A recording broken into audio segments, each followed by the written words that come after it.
Dhaqawmaa tajaajila fayyaa fooyyessuuf hojii hojjetamaa tureen joottan jahan darban keessa piroojektonni fayyaa 108 xumursiisuun kan danda'ame yommuu ta'u, roodmaappii fooyya'insa sagantaa paakeejii ekstenshinii fayyaa hojiirra oolchuuf ijaarsa gaggeeffameen keellawwan fayyaa waliigala 140 ta'an tajaajila fayyaa guutuu akka kennan taasifameera jira. Manneen qorichaa hawaasaa 63 dabaluun waliigala manneen qorichaa hawaasaa 663 irraan ga'uun tajaajila akka kennan taasifamaa jira.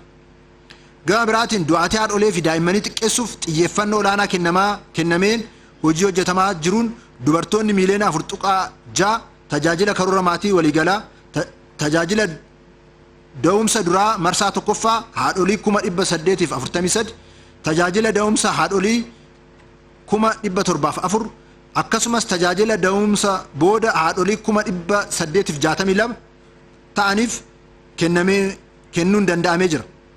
Sagantaa guddina daa'immanii dhaloota egeree gama hundaan ga'oomsuun horatee qabaachuun milkeessuuf iddoo olaanaa qaba. Daa'imman yeroo gadameessa keessatti uumamanirraa hanga waggaa 6 guutanitti xiyyeeffannaa addaa barbaadu. Bu'uuruma kanaan kunuunsi haadholee ulfaataniif taasifamuu fi daa'imman umurii waggaa 6 gadi taasifamu karoora addaatiin kan hoogganamu ta'a. Gama kanaan tajaajila calallii guddinaaf dagaagina qaamaa fi sammuu daa'immanii umurii waggaa 5 gadi jiran irratti hojii hojjetamaa jiruun daa'imman miiliyoona 6.5 tajaajila calallii kan argatan yommuu ta'u, dhaabbilee fayyaa 930 keessatti wiirtuu sagantaa guddinaaf dagaagina sammuu daa'immanii saaquun tajaajila akka kennan taasifamaa jira.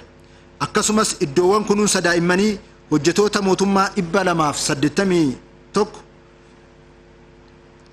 iddoo tursiisa daa'immanii hawaasaa 164 iddoo tapha daa'immanii 1699 hundeessuun tajaajila akka kennan taasifamee jira.